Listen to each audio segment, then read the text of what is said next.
And I'll just give you a nice intro. Oh, no, not Hello, and welcome to Antidote with Rain Lawrence. Today I'm speaking with Jo Dunn. Jo Dunn is from Kindred Birth and is a founding member of the Kensal Birth Collective. She's been a doula for more than 10 years. Hi, Jo, how are you? Hello, Rain. How are you? Thank you so much for this opportunity. That's quite all right. You're very welcome. You're actually one of the six pioneer women that I'm speaking with to launch it. And then I'll be using that time to get more under my belt. So yeah, thank you so much for helping me to fast. What an honour to be considered a pioneer. Well, Appreciate you are. that. Thank you. We'll get straight into it. So I had a little peruse around your Instagram in preparation for this interview, and I saw that you mentioned autonomous choice in your bio up there. So could you speak a bit about what that is, what that means to you, what it looks like, and how, if you've noticed the possibility for families making those autonomous choices, is that become more difficult in light of the pandemic? Has it changed over the recent years? Yeah, that's a multi-fold question to answer. So from my perspective, I've been a doula. I sort of trained in about 2000, my first training in 2009. The reason that I've kind of changed my perspective and wording on how I now practice with usage of the word autonomy is that I saw that there was no autonomy in the birth space. So, historically, I supported the majority of the people I supported birthed in hospital. And I recognised a couple of years ago that actually there was a distinct lack of autonomy from the very first scan until women were largely pushing their babies out on their backs, having had all of their autonomy and all of their say essentially taken from them every step of the way. And not just taken from them every step of the way, but their confidence constantly eroded. I support women from lots of different professions in life, and it didn't matter whether you were a lawyer, you were an academic, whatever you are. You can guarantee that by the time that you were coming to welcoming your baby into the world, your confidence will have been ultimately eroded by a system that doesn't place you as an authority in your birth. Yeah, that's making me laugh for the wrong reasons, because it's like, oh wow, we've achieved equity. Like, even class women and upper class women and working class women, they're all getting the same care, but it's crap. Yeah. Yeah, that's why a little chuckle there. Yeah, you mentioned scans. Is it still quite difficult for women, in your experience, to decline scans? I've had the recent experience of what was almost a wild pregnancy, because I went to 2 appointments and found them to be really disrespectful, and yeah, like you say, trying to undermine my choices, erode my confidence. So I declined scans because I've read a little bit of evidence about how they can be harmful to cells and tissues. So what's the current landscape like with regards to declining elements of care, particularly scans? Yeah. All maternity care and services are based around having scans, exams and testing. And, from my perspective, that is in lieu of actually having face-to-face, person-centered consistency of care. If you're there as a midwife who should be seen as a professional, an expert in pregnancy and birth, if you're there working as a autonomous midwife, then you will have that one-to-one connection with that person in front of you. You get to know what their body looks like in pregnancy, all the little nuances, the niggles, but in lieu of that, what we have is technocracy taking over that one-to-one support and guidance. And so if you have a consistent series of tests and scans, then the way that obstetrics thinks is that is a way of looking out for women. Actually, in my perspective, it's quite the opposite, because what I'm seeing now is that there's more propensity to scan at the very least thing. We think you're a bit off the chart from the last time we saw your growth. we're going to get you to come in and check the growth. And then from that one little scan, you have a woman then questioning whether her baby's grown, instead of there and knowing that her fundal height is growing, checking in with her own body, and maybe having another person that she can really rely on, a midwife, a wise elder person, a doula, a birth keeper, and being able to really find that instinctive space. We've eroded that with scans, exams and testing, and we continue to fast sort of steadily and stealthily continue down that route, because it erodes that interpersonal contact. As I say, if you've got the kind of the graphs, the measurements and the scans, well, you're keeping everyone in check. That's not how bodies work. Yeah, and I think because the system's so understaffed and under-resourced and underfunded, it probably feels like, well, that's all we can offer, because it cuts, you know, labor-intensive, time-intensive work. But that is what women deserve and need, isn't it? In pregnancy. I always say to people, one of my greatest regrets is my grandma died when I was 18, and grandma had 11 kids. My dad was 11, you know, I no TV. My dad was the youngest of 11, born in 1950. So dad would have been the first 3 years of the inception of the NHS. So Wow. the first one born at home, and born in a hospital, sorry. Yeah. So everyone that preceded dad would have been born at home. We're talking twins, apparently, well, for sure, twins on Christmas Day. I think my mum said that there was a couple of breaches in there. Out of 12 births, you're going to see a lot of variation, right? Aren't you? So, sorry. So yeah, it's a biggest regret of mine. And that woman was not going in for scans. You know, she had a trusted, or a group of trusted midwives that would come to her house and oversee and document. You know, it wasn't this kind of roughshod, yeah, we've seen you, whatever, had a little chat, had a cup of tea. No, they were really invested in the care of Mrs. Dunn, you know. Oh my gosh, yeah, that's sort of harking me back to the days, even when I was growing up, which I was born in 86, was you know, my mother had a doctor, and that doctor saw my mother every time she visited him at the GP. He attended her postnatally, and he was my doctor when I then started growing up, which obviously nowadays it's just implausible to imagine that type of continuity of care could exist in the system. And it's crazy how fast that has happened. You know, that's crazy how in such a, you know, in one lifetime that has completely eroded that interpersonal. Yeah. Having those one or two people. Yeah, where I am now, I see just any random whoever's available, and there's probably about 10 or 12 of them, so it's rarely the same each time. Made me think, some of what you were talking about, the technocracy element, made me think about CTGs and the advent of CTGs, and I think they have a lot to, they shoulder a lot of the blame for this, you know, very impersonal provision of care, because now it's sort of like the midwives are staring at that little trace coming out and not taking in the woman's bigger picture. You know, sounds is she making? How does she look? Is she hot? Is she cold? Like, what's the room like? What does the partner look like? It's sort of taking these tiny elements and objects. Yeah.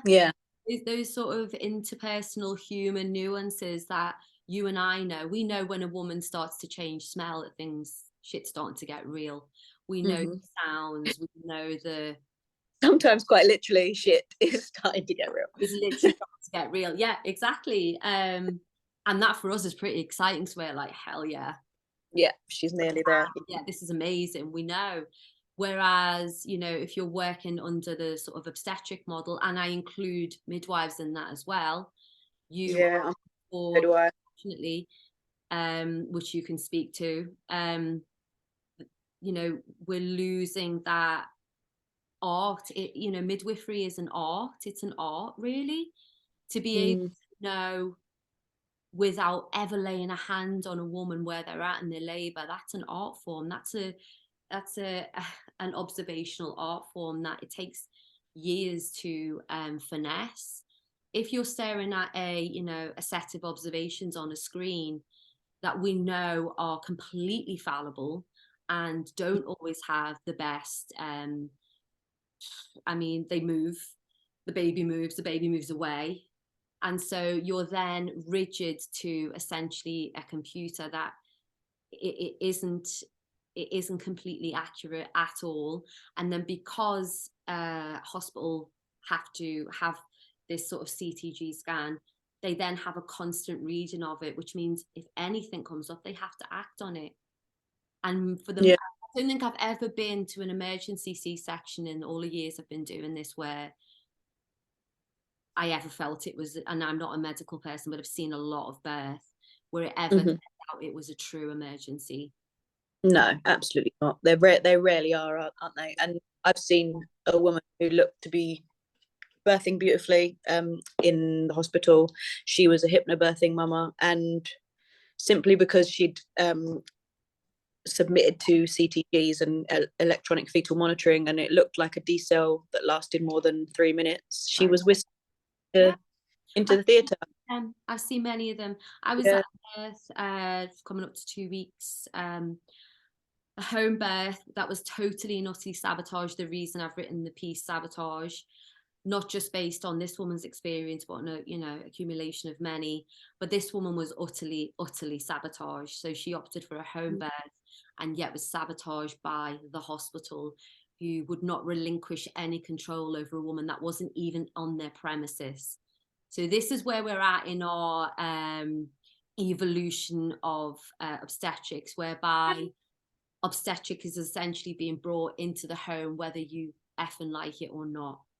So yeah, and I mean that has to do with the training of midwives. As you know, I've spent 2 sort of horrific years, to be honest, attempting to get my midwifery qualification, but it was just too traumatic, and there isn't any true autonomy anymore for midwives. You can't be the type of midwife that you want to be because you're beholden to the obstetric model and the risk of litigation for the hospital and for the trust, and you're beholden to the Nursing and Midwifery Council and the this and the that, and it's just, it makes you worry. Yeah, and this is exactly what happened. The midwives on the day were absolutely lovely, do not get me wrong. We're trying to be out of the way. We're trying to give that woman everything they needed, barely, listening in, but barely. And really trying to give her space. They were in a completely different room downstairs. Mum was upstairs, but the hospital would not stop calling them. And sadly, the woman volunteered the information that her waters had gone. So not only was she a vaginal birth after C-section at home, now her waters are gone, and now that information has to be shared. That information was shared, and they would not relinquish control, and that birth ended in a C-section.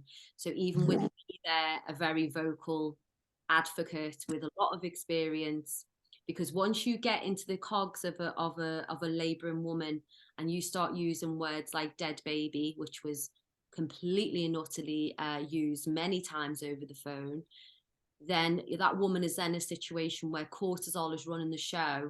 She doubts where she's at, and no woman in that vulnerable situation is going to have capacity to say, well, I'm just going to take that risk and whatever. It's of course, by a difficult. system of oppression against her and her one body and baby. Yes, that's heartbreaking. I'm really sorry. I'm glad she had you there, because even if it still ended in cesarean, I'm sure you advocated for her and did everything you could to try to keep the oxytocin flowing. It's one of the reasons why I free birthed and I'm just so grateful that I had, there was nobody there who could have shared information and could have tried to get in my head. And I just had such a strong knowing that when I'm sick or in pain, I just want to go by myself, be in a quiet dark space, deal with it until it's past. I don't want people looking at me, I don't want people touching me, I don't want people asking me questions, and so that's how I chose to do it. And also as a person, as a woman labouring, the last thing you want to do is have intellectual conversations. The last thing you want to do is stimulate your neocortex. You don't want to be in that space. The same space go into when we're having sex. I'm not having sex in Tesco's. Like, Well, club card.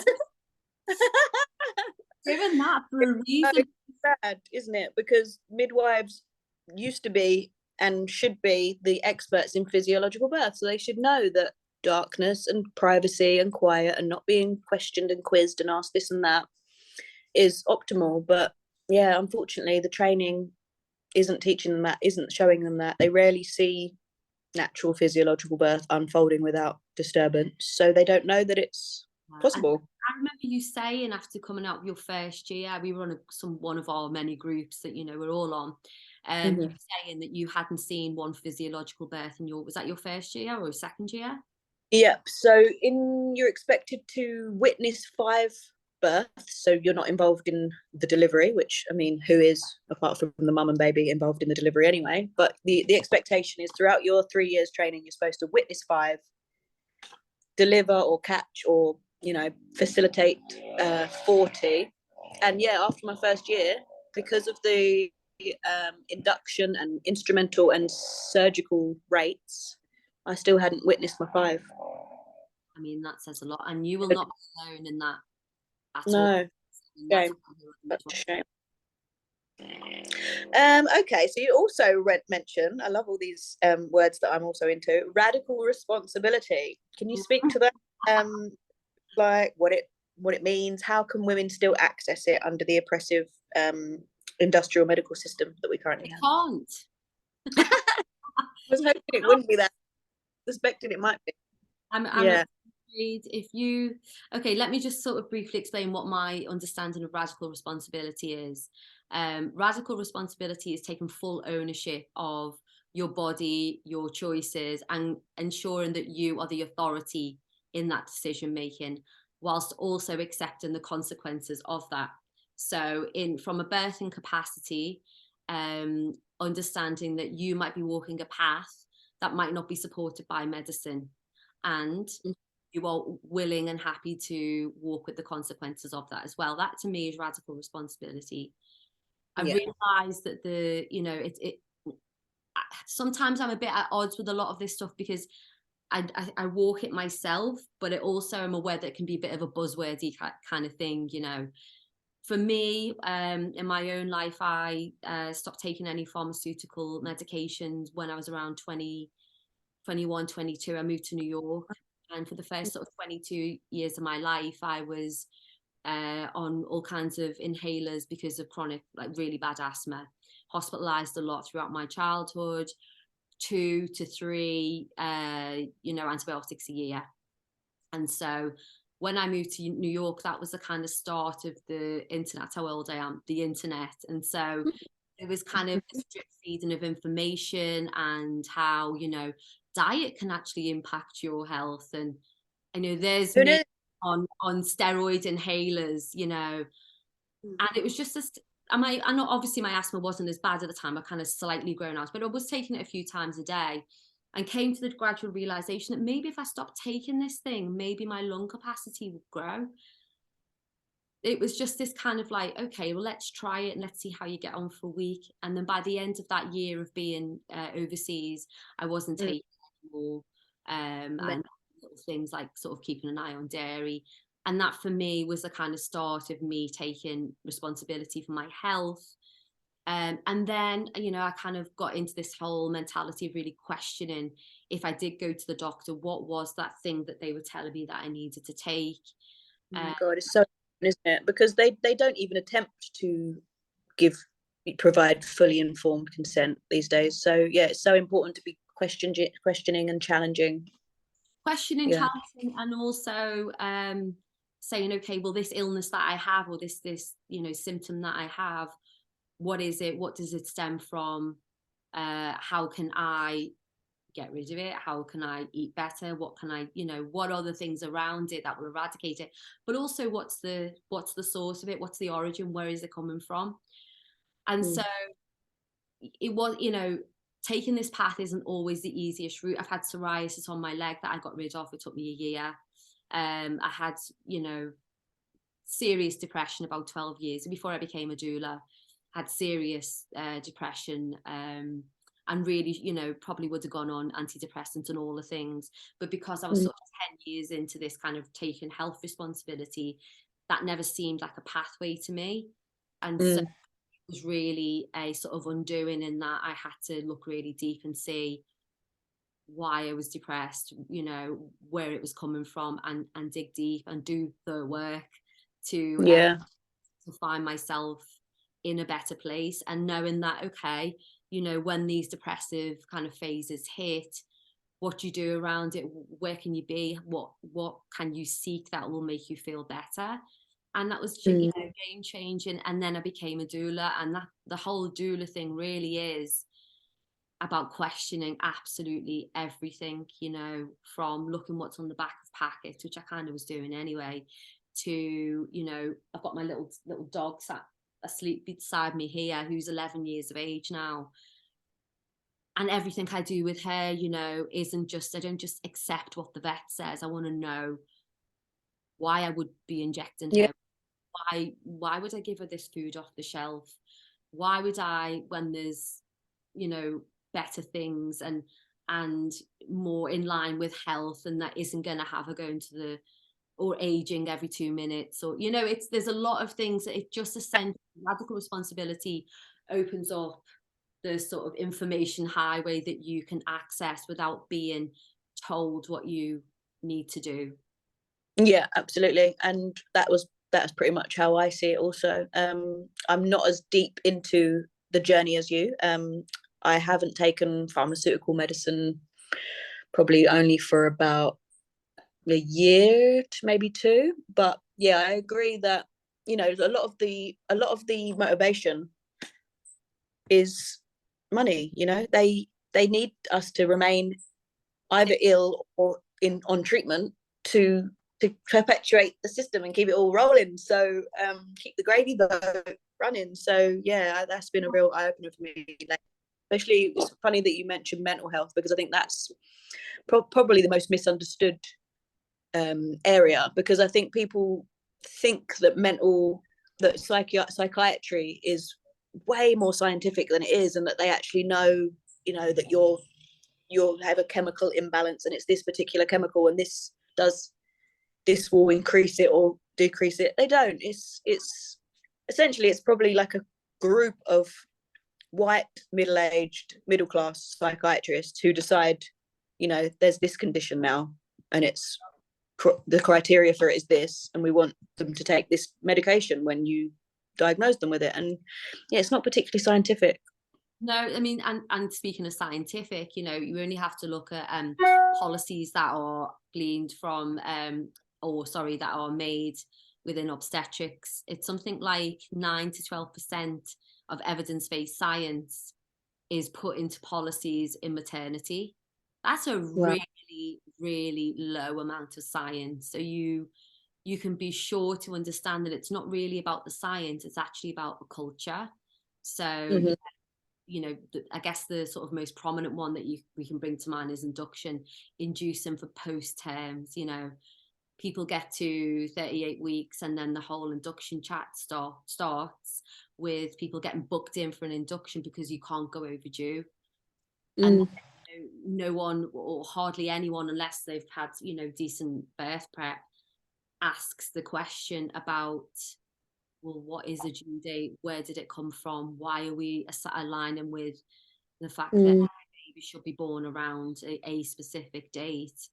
Does that mean everybody gestates at the same level? Where's the science around it? When you explain it to people, they're like, what? Yeah, it was 1700, wasn't it, when it started being the calculation? It was made by a German physicist. Like, yeah, it's just crazy. Non-evidence-based practice is still going on in the obstetric industry. So many of them. I mean, that's just one, but so many of them. And that's why, you know, I'm really pleased that you're doing this podcast, because at the very least, people should be questioning anything to do with their health. It's okay that you go to the doctor. I never want to sit here sanctimonious.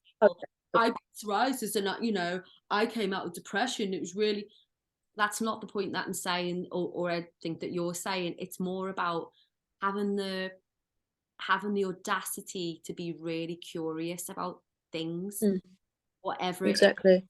food to what you're, what you're being asked to put into your body, and just asking the questions, and also being really open to what the dissenting voices within that paradigm is, whether it's obstetrics, whether it's, psychiatrics, whatever.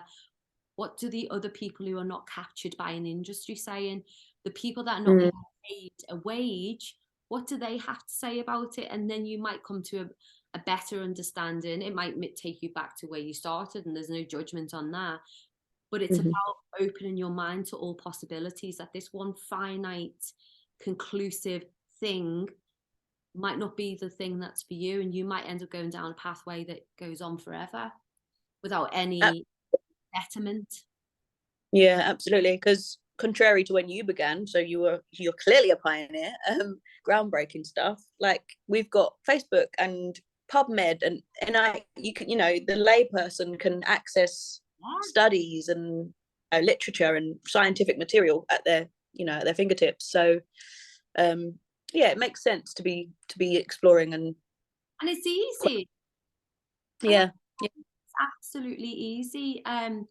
It might be a bit time consuming, but it's just asking the question, and it's looking in places that you might not just be given at NCT, or Mm, you definitely will not see in the NHS. And actually, oftentimes, if you ask the doctor who's sat in front of you saying that you need XYZ, if you ask for evidence, you're often shunned. Or like I was a few weeks ago on the phone, when the doctor was sort of, I mean, literally shouting down the phone. When I asked for evidence, I mean, he went crazy. So if mhm. you're a medical practitioner and someone's asking you, could you guide me to the evidence of the XYZ, and that has a visceral response in you, you have to really Yeah, question why that is, because surely you'd want to share that information with you know parents who I was advocating for. Surely you would want them to have the most up-to-date information, unless you are trying to push them into a route that works for you, the doctor, rather than and not, to make up radical responsibility. yeah, absolutely. Because if you have a level of professional curiosity as a doula, as a general practitioner, he should have the same, if not more. You know, delve deep and dissect it all. So, how do you feel about the name doula? I maybe misrepresented you as a doula at the start. I think so though, because I think it's on your bio. But I've been enjoying playing with my professional identity a bit lately, and using like the term birth celebrant or birth witness, because it just sort of takes quite nice, isn't it? Yeah, and I think Kemi Johnson as well has started, maybe not self-identifying yet, but like just exploring what that does to the relationship, because I feel like it takes me a step further away from this idea of me being any type of expert or guide, which I think harks back to this radical responsibility and the woman actually being the focus. The authority in her birth, imagine that. um, Absolutely. I've moved away from the word doula, I have to say, I guess because for a couple of reasons. In my vintage, I've kind of come to the idea that a lot of what we, and not to say I'm completely, don't dare call me a doula, that's not where I'm at. I have a lot of training and a lot of experience and professional sort of experience with that word, but more latterly I feel like the word birth keeper is in line with holding space. That's what it feels like to me. Doula Mm. is this kind of almost kind of harking on about what trainings we've done, and are we a are we a recognized doula? This kind of licensing practicalities around that, and actually I don't know if that really serves women. I think it's almost tipping its hat towards obstetrics, and the fear I have a little bit around this kind of licensing short, another word I can't say, um, Mm-hmm. is that if we have to become aligned with being a registered or recognized doula to Serious territory. we're going into legality territory, or actually it should just be what Yeah. are willing and experienced in supporting women and families as they take their tentative steps to birth and be with them in those early weeks and months. So I guess I'm at a bit of a crossroads with it, really. Birthkeeper feels like it carries sentiment. But I do like birth witness, because that's what we do. Yeah, literally, you're just there to observe. And you're up there to observe, you're there to hold the space, but very quietly. I always say to people when I interview with them, you know, this kind of chatty Scouse person that you'll get to know, who's really got a lot to say in the birth prep and will laugh a lot through it. It'll be a lot of fun, blah, blah, blah. And I swear a lot. Get used to that. That person of the day is, I mean, be there. won't be there. I mean, you know, to be able to just be in a space with a woman when she's sort of roaring through birth and all of the shades of labour, smallest, quietest person in the room. I mean, we're crawling into rooms, aren't we? Literally crawling into Yeah. crawling around the birth space with lights off, trying to find like things that I actually at birth. That's how I see it. And it's not about what we do in the birth space, and that's another reason why I find myself a little bit more not a loggerheads with the doula thing, but more aligned with birth keeping, in that it is holding space and it's not about doing. It's not about being able to rebozo, you know, it's not about the tools in your bag. I hate this whole what have you got in your bag thing. It's like, well, what if I said a pair of dirty knickers and an old Twix? My shit doula. Keeping it real.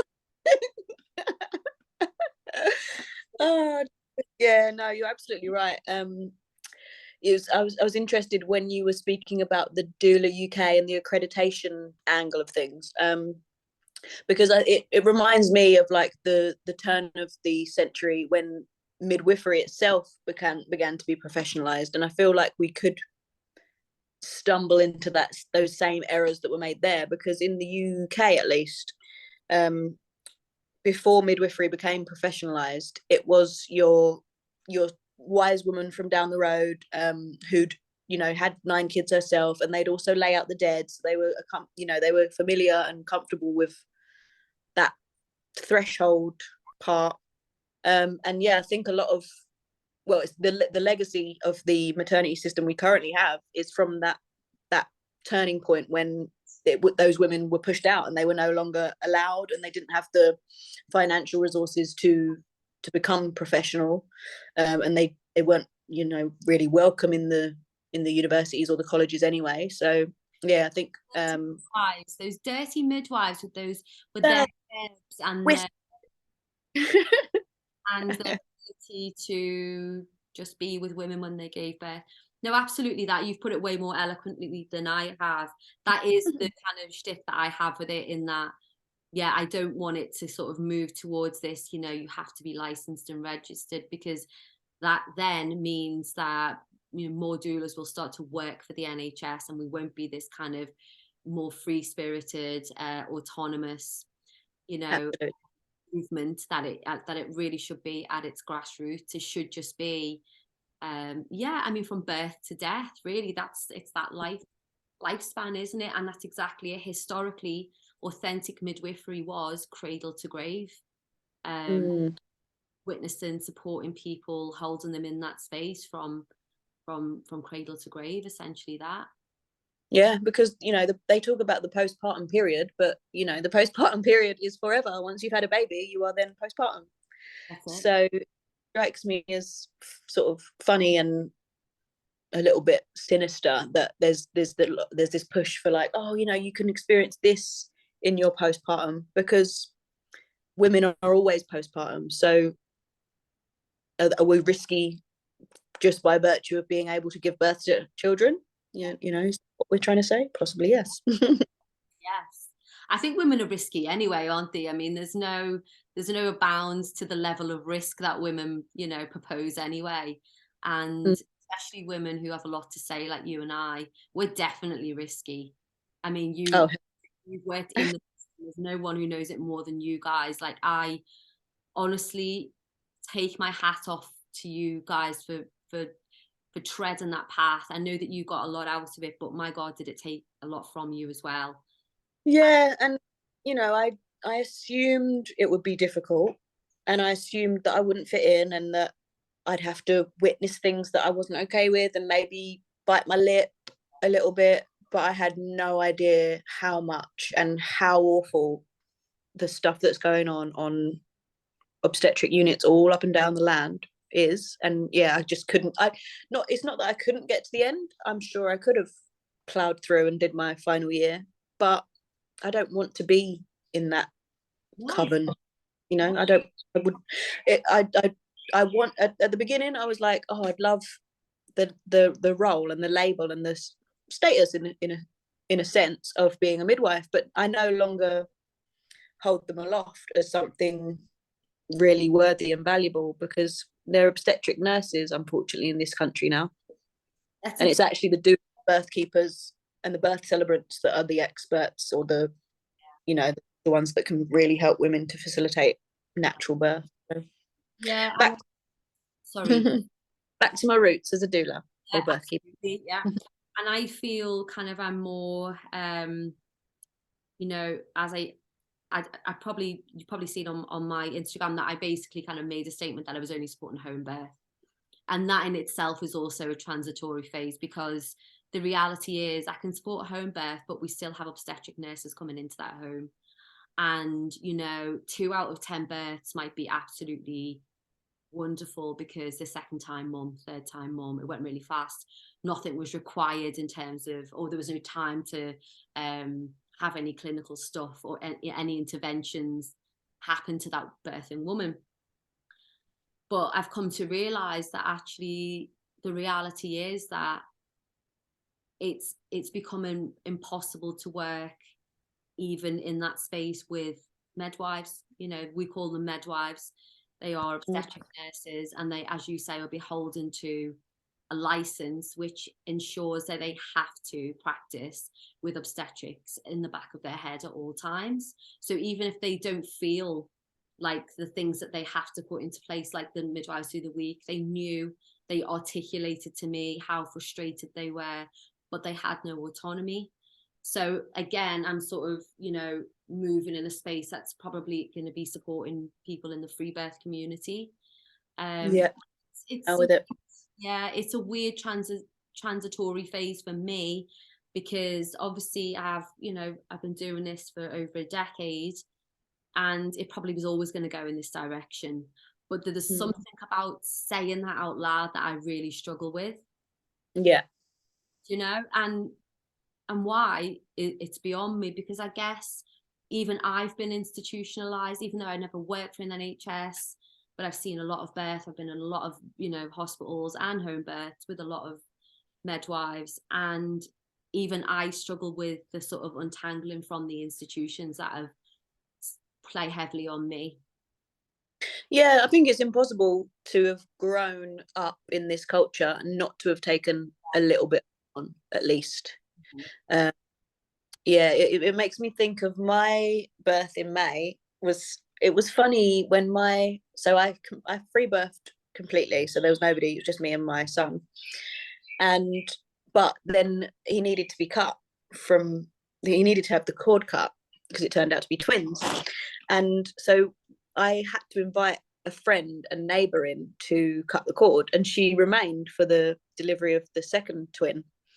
And she hasn't had children herself. She was in her mid-20s. She had no medical training and no midwifery training, and she wasn't a doula, not in the birth world at all. And she began to scream at me to push.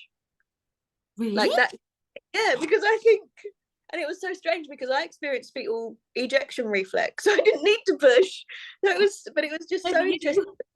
It's like, just seemed to be like from what she'd seen on films and sitcoms, when a woman's giving birth and you're there, you scream at her to push. And it was just so strange. In the end, I was kind of like, less words. It was really funny. It's actually blown my mind a bit. Yeah, and she's from Canada. So you know, this model and this sort of visual of a woman who's like desperate and screaming and needs help, and you're supposed to tell her to push is Saving. global. Yeah, needs saving, exactly. Wow. Yeah, it was quite amusing because I was thinking I couldn't stop this baby coming out if I tried, let alone push. I need to restrain it and keep it. Yeah. So yeah, pretty Wow. interesting. That is, again, It's just a victim of our own sort of culture, really, in that, it's we're only really fed these kind of imagery of women lying on the back, hooked up to a machine, being screamed at by at least 5 people in the room, push, because the woman wouldn't know. no, exactly. Yeah. I saw Bringing Birth Home on your Instagram. Can you tell us a bit about Bringing Birth Home? Yeah. So yeah, as I sort of moved into supporting women to birth their babies at home, I guess it's become a little bit of a slogan of mine. Whether it stays or not, I don't know, because as I move more towards sort of free birth community, is that even a relevant statement anyway? We'll see. As I say, at the moment, I'm in a very sort of transitory phase in my professional um, evolution. I'm going through a huge rebranding. I'm about to change my entire website. And so I guess, all of this newness will be echoed. But bringing birth home really means to me is obviously home birth, but also the sort of the semblance of women and families having everything they need in that homestead, in that home place of home, and not needing to step over the threshold, because women have everything they need, anything within inside their own bodies to birth their babies. We know Yeah. that, but Mm-hmm. also it's just that kind of that semblance of that you don't require anything else outside of your home, in especially in those first few weeks and months, and that being able to cut off from the outside world will enable you to find instinct and to get in attunement with your baby and your body and your partner. Love that. Yeah, and just getting into a rhythm, and sometimes not a rhythm, and that's okay. The whole world outside these four walls can stop, do their thing. You can just literally be in your own space at home in your own body. Oh, that's lovely. I love that. Yeah, because it is like a whole industry, isn't it? I recently ordered a book. I haven't read it yet. My book obsession is absurd. But same, yeah. Where I ordered The Business of Baby, and I think essentially it's all about that whole idea that women are told, oh, but you'll need this and you'll need this £1,000, that, and yeah, a lot of it is just nonsense, isn't it? All of it's focused on an industry. All of it is essentially a sort of carousel for an industry, to continuously make money, from baby monitors to prams to clothing, to wiper warmers. I mean, seriously, What are these? Wiper warmers? wiper warmers. They're big in the States. Oh, Big God. wipers in this like little package. God. I mean, all of Yeah, it. And just, crazy. the landmines are growing and growing and growing with all this plastic shit that you'll never need. You need a couple of pairs of arms, pair of boobs. Pair of boobs helps, yeah. Jugs. In the bed, around the bed, off the bed. I mean, that's the kind of onus, and that's the journey that you really would be considering taking in those first few weeks. That's it. Having people Okay.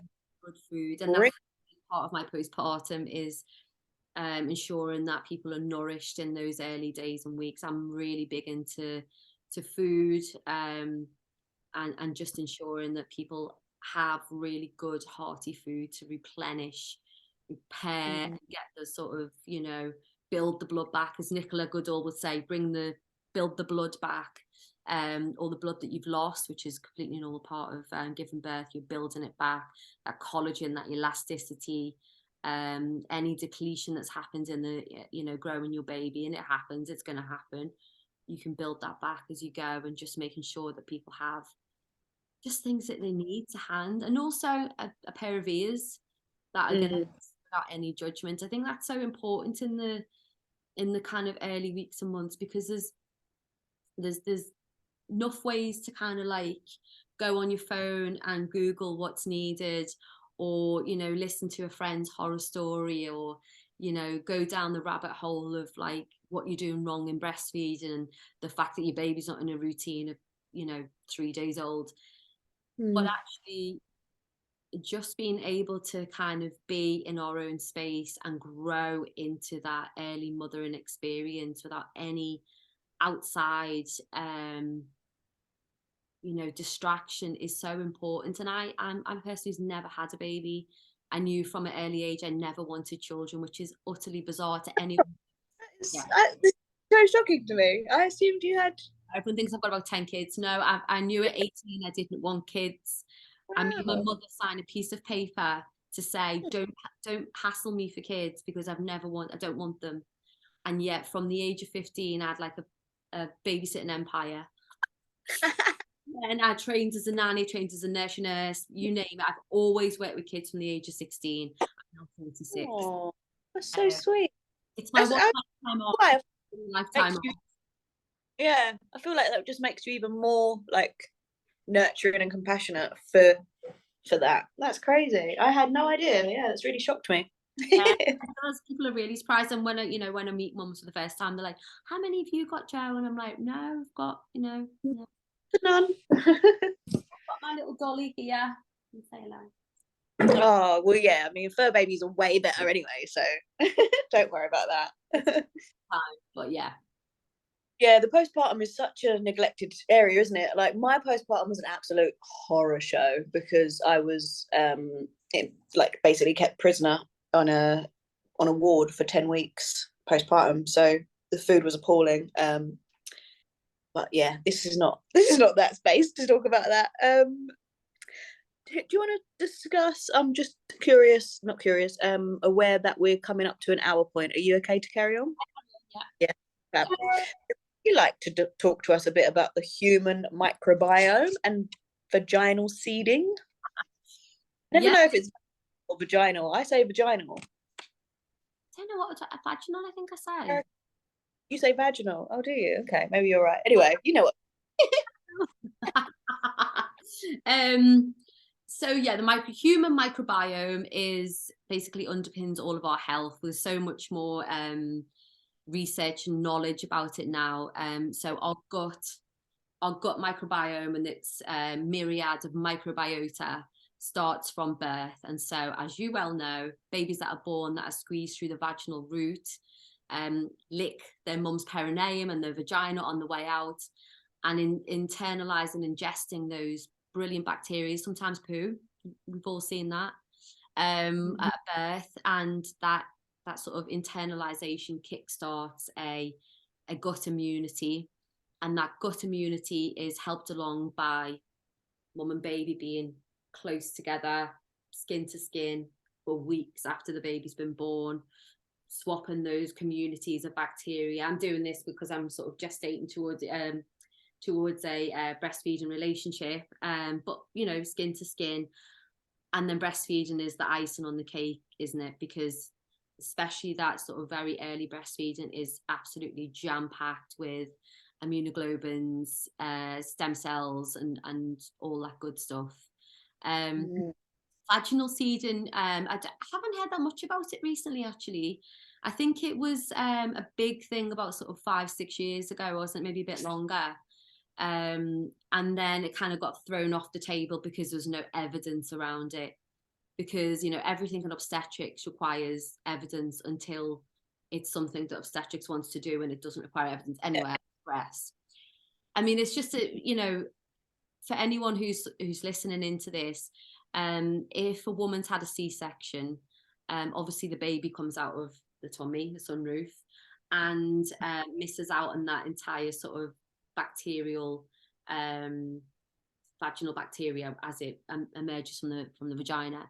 And so the thought process behind it is that people, mums or partners or midwives or birth keepers, could support mums in taking a swab from the vagina, and then that swab can be put inside the baby's cheek, around the baby's mouth, in order to try to facilitate that bacterial exchange and to help to kickstart that gut microbiota.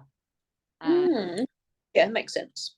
Yeah, I know it's been sort of, I've seen it very much discredited by midwives as being just gross, which, you know, that's not evidence-based. It's just a reflection of their, you know, I think there is a general, amongst the general population, there's this idea that like humans are pretty disgusting, you know, like sweating and farting and organ fluids and poo. It's just like so horrific and awful and uncouth that we should just try to distance ourselves from that as much as possible. So of course the idea of swabbing the vagina and then swabbing a infant's mouth would be like appalling to those people, but the science, you know, it makes sense if you've come out abdominally, so you haven't had opportunity to be seeded with that bacteria, then why not? But so you say it's gone out of style, has it, since? I mean, obviously I've been to that many C-sections in the last couple of years. I was at one a few weeks ago. I think we spoke about it. Yeah, I mean, I don't hear that many people talking about it, but maybe I'm kind of because I'm kind of out of the hospital realm, that I'm not supporting that many C-sections anymore. I mean, for me, it makes logical sense, and you don't have to ask permission from your care provider. That's the thing. I think people say, well, I spoke to my doctor about it. It's like, well, that's cool. But the thing is that your baby, your vagina, you can get a swab, go for it. It's really not. You know, I think a few years ago, people were literally taking in a piece of gauze, were putting it into you know, a sterile little kind of Ziploc bag. I know it's not fully sterile, but it's never been used. It's clean as, and doing that the night before, and then using it that way. No, you're probably not going to get an obstetrician that thinks it's a good idea, because the word that's always bandied around is it's woo woo. There's no evidence, but who's going to pay for research into that? Yeah, exactly. They don't do research on pregnant women and birth anyway. That's a big taboo. They just don't, you know, they ethically won't do it in science, and so it's an area that's forgotten about, but no one will pay for that research anyway. It's not in their best interest to do it. And also, like what you've just said about you know, we're kind of at a place in our humanity where we, like, you know, we think that by sort of clinically distancing ourselves from being a mammal is the way forward, when actually it's completely the opposite. You know, we need to be getting our hands in soil. We need to be, you know, completely and utterly understanding our cycles as women. That's a game changer. And understanding what we're putting in our bodies, and bringing birth home and bringing birth back to centrum females as an authority in their own birth experience and postpartum experience. Rewild. Yeah, it's like want to try to be so civilized that we deny the fact that we're like biological and part of nature, you know. It's bizarre. Yeah, well, again, it harks back to this idea of an industry, doesn't it? That's been propagated by harmonized industries, like from pharmaceuticals to you know, agricultural methods, to the baby industry. They are all harmonized industries at the corporations at the end of the day that seek money out of people, sort of needing to feel better through their products, rather than finding ways to feel better within their own body and feeling better, rather than buying and consuming into better. Yeah, so interesting. Like, I've been looking into the German new medicine arena lately. I'm not by any means, like, I don't know, I know very little at the moment, but I've just sort of tentatively taken a look. And yeah, that whole idea of like when you're sick or ill, is because your body has found a problem and is healing that problem. And if we gave it more than sort of 30 seconds before we marched into the GP and got antibiotics or got, you know, something from the pharmacy, who knows what the capacity of our bodies to just heal that thing You know, yeah, you might have to stay in bed and just hydrate and nourish for a day or two, but you know, that could be healed internally, and you don't need to then give money to the pharmaceutical industry. So yeah, it's been something I'm exploring now. We're very scared to sit tight. You know, we've moved into this kind of era where sitting down and finding ways to heal, or switching off, or sleeping, or resting, radical resting. We can't do that. We have to always be on this kind of, you know, productive Yeah. wheel. We're doing, communicating, making plans, producing all the time. When the reality is, if you can allow yourself to feel sick, allow yourself to have a temperature, try not to take, hydrate, lie down, go to bed early, then, you know, and then make a judgment on it. If that's happening in, you know, a week, you're still feeling the same, then maybe take, but you won't be. But people jump at the first hurdle. You know, babies have a snotty nose or a temperature for 24 hours, and it's, you know, a race to A&E or to the GP, where actually fundamentally, internally, that baby is trying to find mechanisms, which is often through a temperature, to heal its own body through autophagy. So having a sort of spiked temperature is your body trying to eradicate dead cells, isn't it? It's autophagy. And so, you know, it can work in your way to heal faster. I think I'm the only person I know that hasn't had COVID. Yeah, it's miraculous, isn't it? And it's because I'm the same. Not to my knowledge, I've never had it, and you know, why is that? Possibly because I wasn't running out and getting a PCR test every 2 days, but equally I had a test with the other one, the lateral flow antigen, and I still didn't get it. So you know, natural immunity, as we now know for a fact, was much more effective than the limited, maybe even non-existent immunity that you got from the jabs. So yeah, absolutely. And that's the thing, isn't it? I think we are now in such a sort of fast-paced world that we want solutions overnight, and oh sitting still to wait for a baby, boring. yeah, Allow get it all moving. boring, you know, and you know, you name it, it's like let's expedite everything. And in that expediting phase is a product, you know, to help you get over it faster. There might be an issue with taking that product, but no, don't worry about it. It will eliminate the illness. It will get you through there faster, and you won't.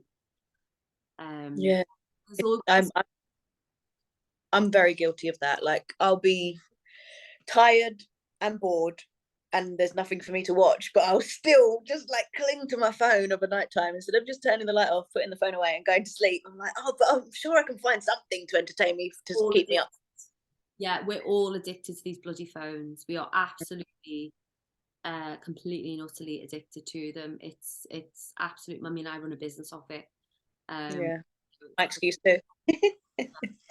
You're in Jamaica also. You've got to keep in contact with people. Talk to everyone in back home. Yeah, it made me think of there's this Instagram that I recently started following. I think it's called Slow Contraception. So it's talking about how, you know, if you get to know your cycle, and do that by charting and by looking at your cervical mucus and looking at your temperature and your mood, then you don't need to go on these horrible poisonous what are they called, contraceptive pills. Yeah, Like the so, sort of reproduction technology stuff, the ones to help support women to get pregnant. Oh yeah, what are you talking about? What are they called? There's one called, I used to have it on my phone. I don't have the app anymore. I just do it all by hand now. I've gone old fashioned, but same thing. They just sort of, you just tell it when your cycle begins and then it counts the day. Yeah.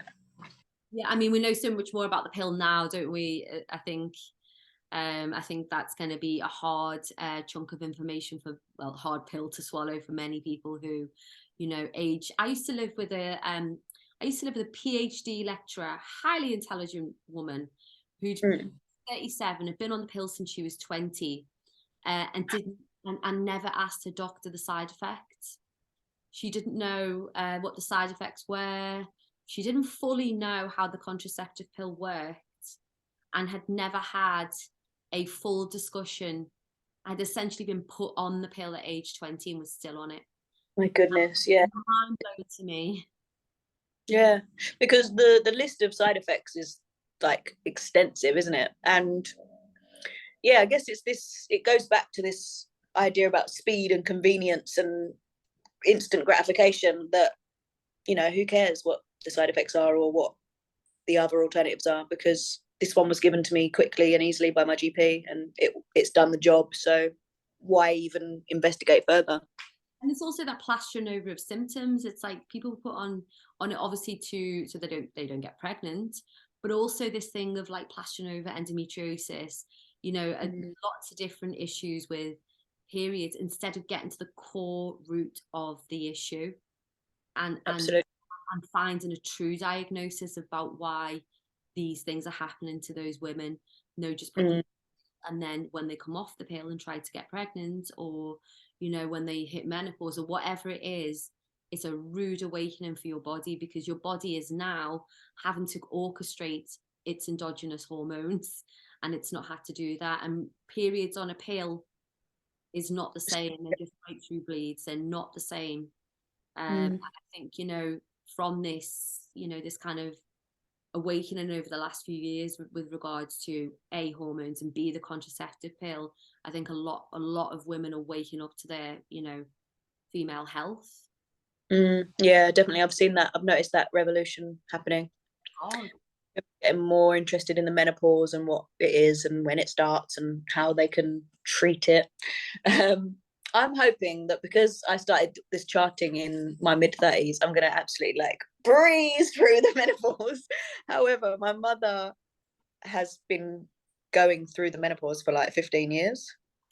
Or I guess she's post-menopausal, technically speaking, because her periods have ceased, but she still has symptoms, and she's now looking into hormone replacement therapy because she was never offered it because she's had a pulmonary embolism. So one of the reasons why they won't give women HRT is if you've had any, you know, like pulmonary or cardiac issues. But you know, they'll happily give women the pill, which has a huge impact on cardiovascular health. So it's bizarre that they're so interested in its link to HRT. Yeah, I'm loving all the sort of menopause stuff now. Maisie Hill, sorry, Maisie, has got a few amazing books out. Period is one, and perimenopause is the other. And it's, I mean, when I started to read perimenopause, I was like, holy fuck. I'm 46, as I told you, and I'm like, oh God.